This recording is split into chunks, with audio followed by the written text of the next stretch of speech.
తమరిని కాపాడుకున్నాను.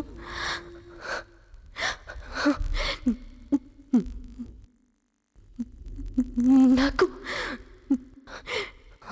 అదే చాలు. నేను నా కర్తవ్యాన్ని నిర్వర్తించాను. వైద్యులు గారు రండి, తొందరగా రండి, వచ్చి ఈ విషయానికి విరుగుడివ్వండి.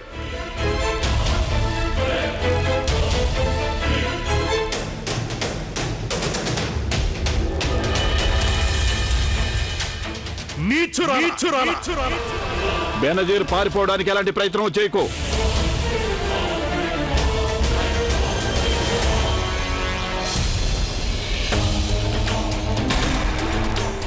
రుకయ్య బేగంని విడిచిపెట్టావు. ఎవరైనా ముందుకొచ్చారంటే రుకయ్యని ప్రాణాలతో వదలను. అందరూ వెనక్కి వెళ్ళండి.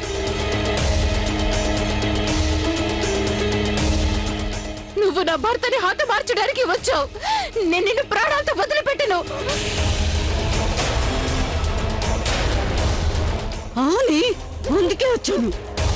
నేను నీకు బానిసత్వం చేయడానికి వచ్చాననుకున్నావా? షెహన్షాని శాశ్వతంగా ముగించాలని వచ్చాను. జోదా బేగంని కించపరిచే ప్రయత్నంలో నువ్వు నీ వివేకాన్ని కోల్పోయావు. కానీ జోదా బేగంకి నా అసలు సంగతి తెలిసిపోయింది. నేను నిజంగానే విషకాన్ని అందరి కళ్ళల్లో దుమ్ము కొట్టడంలో నేను విజయం సాధించాను. నిన్ను అంతం చేయడానికి నాకు ఎన్నో అవకాశాలు వచ్చాయి జలాల్.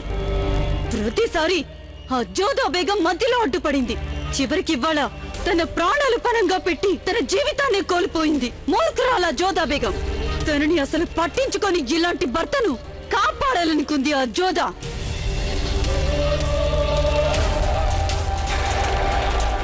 దానికంటే పెద్ద మూర్ఖురాలివి నువ్వే రుకయ్యా.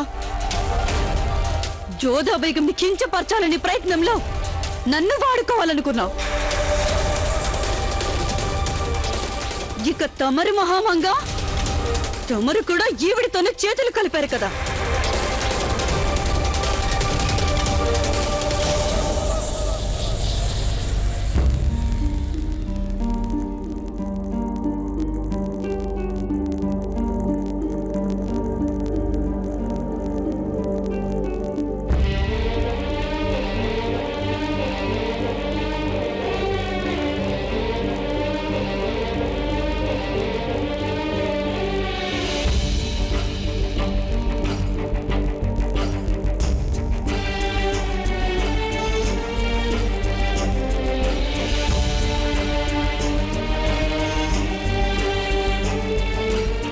మీరేం చేస్తారో తెలియదు గాని మా జోదా బేగం ప్రాణాలు మాత్రం కాపాడండి. ఆవిడకి విషం విరుగుడిచ్చి రక్షించండి. ఇక ఆవిడ్ని కాపాడడం ఎవరి వల్ల కాదు, అలాగే నన్ను పట్టుకోవడం కూడా ఎవరి వల్ల కాదు. జోదా బేగం సంగతి మేం చూసుకుంటాం. నువ్వు గనక రుకయ్య బేగంని విడిచిపెట్టకపోతే మేము నిన్ను ప్రాణాలతో విడిచిపెట్టాం. ఇదే మా హెచ్చరిక. వదిలేస్తాంది. మేము నిన్ను ప్రాణాలతో వదిలేస్తాం. నాకు చావంటే భయం ఉండుంటే నేనసలు ఇలాంటి పనికి ఒప్పుకునేదాన్నే కాదు. ఇంకో సంగతి, నిర్ణయాలు తీసుకునేటంత వ్యవధి మీ ఎవరికీ లేదు. ఆ జోదా బేగంలో అసలేముందని ఏం చేసినా లొంగి రానంటుందే. అందరి ముందు ఆ నిజాన్ని బయట పెట్టాలనుకుంది. కానీ ఇప్పుడేమో తన భర్త కోసం శాశ్వతంగా కళ్ళు మూయబోతోంది. మర్యాదగా నాకు దారివ్వు, లేదంటే నీకు నీ రెండో బేగం కూడా లేకుండా పోతుంది.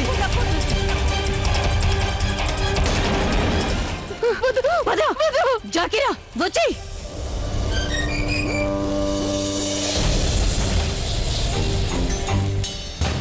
ఎక్కడికి పోతావు? ఇంత దారుణం చేసిన నువ్వు బెనజీర్ తప్పించుకోగలరనుకున్నారా? జోదా బేగం సంగతి మీరు చూసుకోండి. నేను రుకయ్య బేగంకి ఎలాంటి హాని జరగకుండా నా వెంట పెట్టుకొని వస్తాను. పదండి సైనికులారా. జోదా బేగం